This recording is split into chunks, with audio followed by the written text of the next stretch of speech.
a lot of the arguments that business coaches would use for why it's okay to make a lot of money, if that's what you want to do, were starting to make me a little bit uncomfortable. Part 1.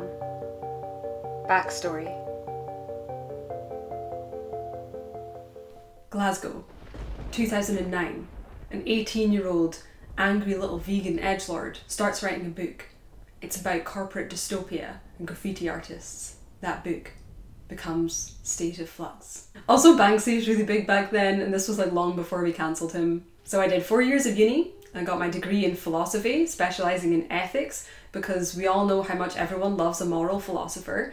And when I graduated, I knew that I wanted to just write books, so I didn't look for a graduate job. I got the first job I could find in hospitality, in the service industry, and I hoped that it would give me time to write. And I worked as a coffee serf for a lot of different feudal lords over the years.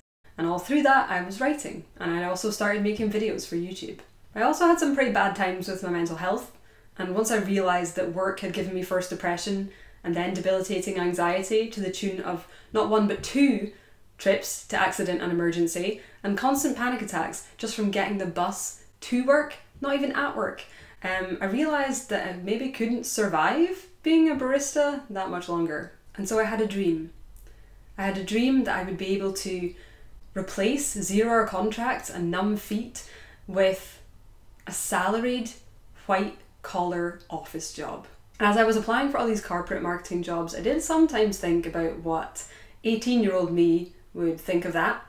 She would hate me, but at the same time, she'd never had to financially support herself. Fucking snowflake. I chased my dream for a while, and I could not, for the life of me, get one of those cushy office jobs that I so coveted.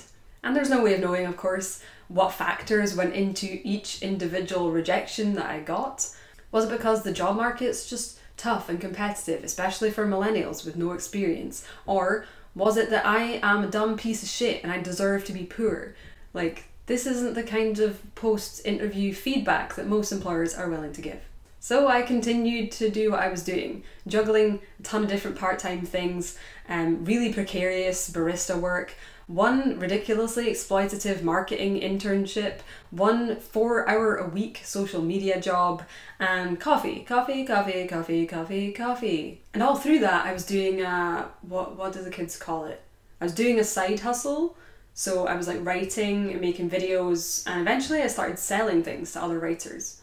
First my book, How to Book, turned up the heat a little bit, and then my product, the plot embryo, but on a piece of paper. And then I started selling people phone calls where I yelled at them about theme. And then I started asking for money from people who would be sad if I died and stopped making videos. And before I knew it, the combination of all those things had become my entire job. I was sitting in a boiling pot of, oh shit, I'm a hashtag girl boss, hashtag entrepreneur. Part 2. Entrepreneurial content. My work as a self-employed something has been the majority of my work for a handful of years now. And if you don't count a few months of coffee shifts in between my Creative Scotland funding and launching my Patreon, I've been full-time self-employed running my own business for 1 or 2 years now. And do you want to know what I did as a barista turned entrepreneur living under the poverty line? I started consuming all the business content for free that I could get my hands on. I was eating business advice for breakfast, digital course strategy for lunch, and YouTube content marketing for dinner. And one thing you'll learn if you study business and marketing online is that there are some real creeps doing some real sleazy shit out there. Many years ago, I was listening to a business podcast by a guy called David Siteman Garland, who's this big online marketing business guy, and he was talking about how to attract the right customers and clients. And he was saying that you don't want to attract people with a scarcity mindset because they're never going to buy from you. So you want to attract people with an abundance mindset, people who aren't afraid to invest in themselves, in their learning, in their development, in making more money. Yeah, in theory, that makes sense, right? You don't want to attract people to your business who are never going to buy from you. But look, Dave, if you want to say market to rich people, then just say that, man. Like, You can cloak it in this language of money mindset all you want, but the fact is that people's material circumstances affects or even determines their mindset about money. People in poverty have a scarcity mindset because their resources and money are literally scarce. They're not making it up, they're not crazy, they're not imagining it. They literally don't have everything they need to survive and to thrive. And yet, let's praise people for having an abundance mindset, aka having grown up with enough money that they've never had to worry about their survival or their resources running out. Bam! Nailed it! Fuck you, Dave. So he was basically saying, market to rich people or to people who started to think like rich people. So I switched off the podcast and I went and took a shower and I tried to scrub the idea of scarcity mindset off my body. But I continued to consume business advice and content over the years, and I just started avoiding anything like that, which kind of made me feel gross. But this idea of money mindset didn't go away. It actually started showing up in lots of other people's content as well, in much more subtle ways, in ways that actually sounded quite reasonable, and ways that I actually started agreeing with and taking on board. Part 3. Money mindset. But I actually do believe in the power of mindset, in the power of beliefs. It's the core tenet of the plot embryo, and I use that structure for all of my story creation. It's what I teach to writers. But I also think that structure applies to how people grow and flourish in real life. Character development and self-development both come from changes in belief, from realizing and ridding ourselves of false beliefs about ourselves or about the world that are holding us back, and replacing those with truths about the world or about ourselves, which can help us navigate unfamiliar situations and flourish. I really do believe that changing your mindset can change your life. And all this entrepreneurial business content that I was taking in was telling me that if I wanted to make money, I had to change my negative associations and beliefs about money because they were holding me back. Here are the types of unhelpful money mindsets that people would bring up. Money is the root of all evil. Marketing is just lying for money. Marketing isn't lying, it's actually getting your product in front of the people who need it the most, so it's actually a public service. It's unfair to charge a lot for our work. Only greedy people have lots of money, and because you're not greedy, you'll never have a lot of money. The rich are lizard people and we should eat them. And yeah, sure, you can see how these sorts of beliefs would start to affect you as a business owner. I mean, they would affect everyone, but when you're in employment, your ability to negotiate for your pay is like pretty limited, whereas when you're a business owner, you literally decide the value of your work. And sure, you can see how if you feel like you don't have enough money and you want to make more, but you have this subconscious belief that money is evil on some level, then that's going to result in a kind of subconscious self-sabotage where it's going to push you to make decisions which actually stop you from achieving what you want, which is more money. And obviously, it's not evil to have enough money to survive or even to be comfortable. And I can directly see how some of these negative money mindsets have directly affected my own life and business. If I think that me and my work are worth a teaspoon of dog shit and I charge people a teaspoon of dog shit, then I end up with a teaspoon of dog shit. And it's pretty well documented at this point that women and other marginalised groups are much more likely to measure the value of their work in teaspoons of dog shit, and straight white cis men are much more likely to measure the value of their work in, say, solid gold dicks. Case in point, I was so uncomfortable with the idea of charging money for my work in the beginning that I released my first ever non-fiction book, Pay What You Want, and so tons of people downloaded it for free before I even set a $1 minimum price. But I also wanted to be paid in solid gold dicks, so I started trying to change my beliefs about money. Part 4. Things get uncomfortable. There are lots of different ways to change your mindset and beliefs. Life experiences that you have will change your mindset. You can do it consciously through practice and repetition and affirmations, things like that.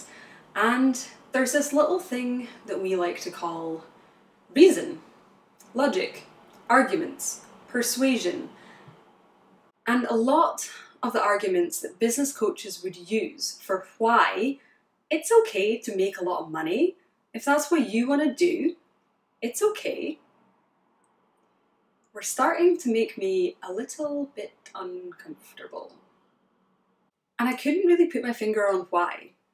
I felt like I had to accept these arguments. After all, these people were making money, and I wasn't, and I wanted to be, so they had to be right? And it seemed like if I didn't take their advice, my business would fail. My only tangible alternative to that was to go back to being a barista. And I knew that either I couldn't physically survive that or I really didn't want to do it. It was one of those two things.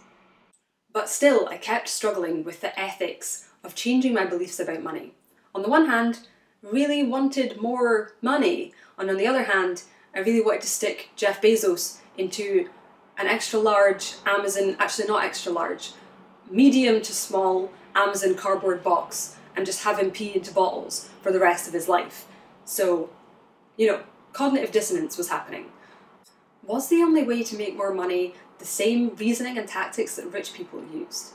Was it okay to use those tactics even if I was just doing it to get myself above the poverty line, to find some stability, to meet my basic needs? And then what happened once I got there? Like if I continued to use them after that? What happened if I started making more money than I actually knew I needed? At what point did I become one of those bad people I didn't like? Was the only thing holding me back from financial stability or even success really my mindset? What about the economy? What about bad working conditions? What about 0-hour contracts and stagnating wages? My mindset wasn't going to change any of those things, so was my poverty my fault or not? Part 5. And then I met the goddess. Peter fucking Coffin. I watched their very important documentary on self-help, which is a fucking masterpiece and you should fucking watch it, bitch. If you found anything that I've spoken about in this video interesting at all, then you will definitely get a lot out of that video, so I do recommend checking it out. It will be in the description below. Peter was hitting on exactly why I was so uncomfortable training my brain into this new money mindset. Because every one of these entrepreneurs was making the same underlying assumption in every video, in every podcast, in every blog post. Unspoken, underneath the surface, but ironclad. They seemed like they were saying, this is how to succeed in life. This is how to get what you want. But what they were actually saying is, this is how to succeed under capitalism. And that is our only option, you fucking idiot. And this was a game changer for me. This was an epiphany. This was a revelation. It was a moment. And being able to separate the techniques, the mindset shifts, the success formulas, the business blueprints from that underlying assumption was key. Now every time I'd come across a piece of business advice saying, you gotta do X, I'd be able to preface it in my head with, when living under the hellscape of capitalism, do X. It allowed me to separate my beliefs and ideas about the capitalist system that we live under. It's bad and you shouldn't do it. And what I have to do to survive under it for now. Charge decent fucking money for your labour, you doofus. And there's no real answer to the question of, do I need to run a business to survive under capitalism at the moment? Sure, to me right now feels like my only viable option, but I've no way of objectively verifying that. I tried to break into other kinds of work, into white collar work, and it felt like it was never really going to happen for me. But you could just as easily tell me that I didn't try hard enough or I didn't try for long enough, that I should have just kept trying. And believe me, members of my family have made those sentiments clear to me. And for me, stressful, precarious work as a business owner with zero savings and zero buffer is still preferable to stressful, precarious work as a barista with basically no enforced working rights and doing that all for someone else. So for now, I am a business owner. I brand myself. I do content marketing. I strategize. I actively try to sell things to make money. I try to sell things to you, in fact. And I try to do that as best I can in our current trash system without using business tactics that make me want to throw up in my mouth. And I'm anti-capitalist. And here's your ad hominem low blow of the day. I don't think you need to look further than the avatars of capitalism in 2019. Trump, Theresa May, Mark Zuckerberg, Jeff Bezos, to see that it's a swamp of steaming garbage that will suck us all under if we let it. I don't think you have to look further than that, but if you do want to look further than that, I have linked a bunch of videos for you in the description below. And these two interests, being a business owner, being an anti-capitalist, they are in conflict.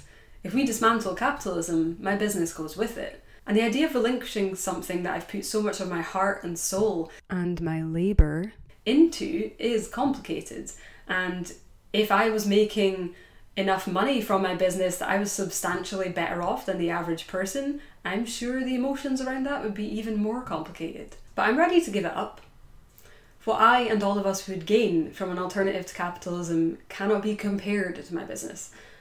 Literally created under the pressure to survive. I'm living off my business right now, and I'm going to continue to sell things and to build on that for as long as I have to. But the second that we get off our asses long enough to dismantle our current capitalist dystopia, which we can do if we feel like it, we can actually do that, I will be very happy to bury my business with it. And that, my friends, is how I became an anti-capitalist business owner. You fucked it just at the end, Rachel. It's on the finish line. It's gonna alienate the entire... Alright, it's time for a cake break. Online business community. That's cool. That's what I want to do. But look, Dave, listen. Maybe if you could just remember the rest of the line, that would be great. Hashtag work it, girl. Hashtag let's get this bread. Hashtag if you can dream it, you can be it. There's nothing in this cup, Rachel. It's a prop. You just tried to drink out of a prop. Linked a bunch of descriptions in the video below.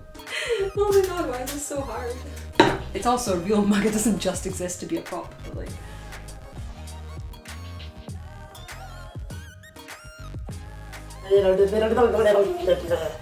Yes, okay, now we just need a 40. Fuck you, first time I get this line right. There's a fucking siren. Oh, she's gonna sneeze. Ooh. Oh, just fucking sneeze. This is like ASMR. Oh, you piece of shit. Capitalism is bad. What a funny situation to happen. And maybe we should not. We will do our best to reframe. It's never gonna quite be the same, is it? Just let me hold you. Yeah, your microphone. Oh, honey. Oh, look, I'm up close. Hello.